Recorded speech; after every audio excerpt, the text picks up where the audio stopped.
Hi guys, welcome back to my channel, and in today's video we're going to be reviewing book 4 of the Percy Jackson series, The Battle of the Labyrinth. And this book is interesting because it's basically the warning to the readers that a big battle is going to come ahead and Kronos is back.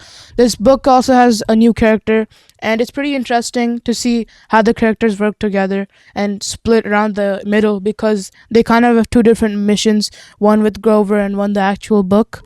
This book starts off at Percy's high school orientation, and I know that Percy goes to Camp Half-Blood, but he also has a normal life, so he has to go to high school. And over here, he gets attacked by Empusai cheerleaders, and this kind of brings you back to the first book, where if you guys remember, he got attacked on his school field trip, and he found out who Grover actually was. So that was kind of like a similar moment.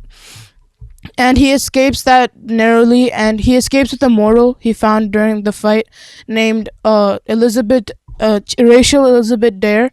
And she's interesting because she can see through the mist that the gods have put in place for mortals, and she's very good at seeing. She can see through everything, and she saw the entire thing.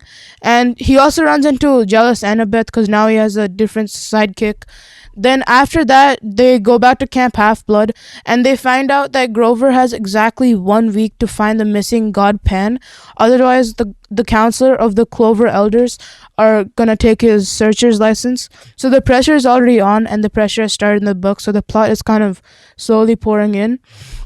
Then after that, we find out that a mysterious sword bearer named Quintus came to camp with his hellhound named Mrs. O'Leary. So this is all. He's already pretty suspicious, and we'll see later on in the book who he actually is. Then the plot kind of explodes when we see that Annabeth and Clarice found an opening to Daedalus' labyrinth, which is already pretty interesting because it's right inside of camp borders. So it's pretty convenient for them, so because they don't really have to travel to camp to all the way to like Washington DC to do their quest. And in this book, we really have a little bit of a character switch up, which we've been seeing in the past few books, because we just got a new character, Rachel, and in the previous book, we saw that Talia joined the Hunters of Artemis, so she completely left the prophecy. And then in the second book, she came back to life, so she was a new character in that book. Then the trials immediately start, and they're pretty crazy. The first trial they have to do is clean the flesh-eating horse stable at Georgina's Triple G Ranch, which I found pretty funny and interesting. Then after that, they have a clash with the God of Thoughts, and Percy finds Miko D'Angelo, and he sees that Michael is trying to summon monsters with Happy Meals, which is already pretty funny. And he's also reincarnated King Minos, which is pretty suspicious, and it's a little bit. It makes the reader kind of think what happened, and it's a completely different mission for Percy in this book, and it adds a little bit of a side quest to his mission. And this is already pretty surprising because we know that Michael is the son of Hades, or he's a kid of Hades.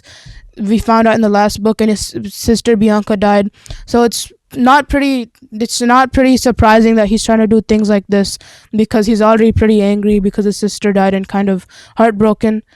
Then the team kind of splits, and this kind of happens throughout this entire book, because we see that Grover is kind of gone on his own little side quest. Then we see Miko trying to do something else.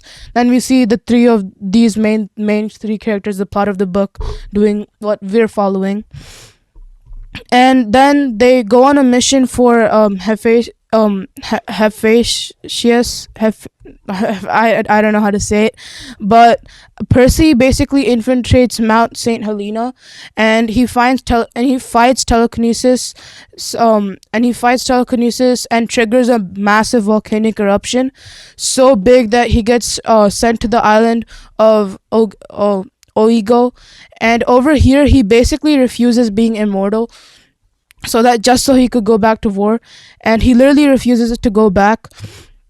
Then after that, they go. Him and Annabeth, they go and resume the maze, and they face an anesthesia in a gladiator fight inside of an arena. And basically, what's special about him is that he can't really die because the ground sort of heals him. So Percy has to defeat him midair, which I found was pretty impressing of Percy. Then after that, they reach Daedalus's the workshop at last, and they find out that the twist is that Daedalus is actually Quintus, which was a big which wasn't well, it was a surprise, but we knew that Quintus was kind of suspicious since the beginning. And we found out that Quintus kind of put his soul into an automatic body or machine, and he already gave the string of area Dias to Luke so that he could use it towards his own favor. And he kind of and Daedalus kind of turned bad in this book because he's helping out the bad cause, and we'll see later on he feels kind of bad and he changes his actions.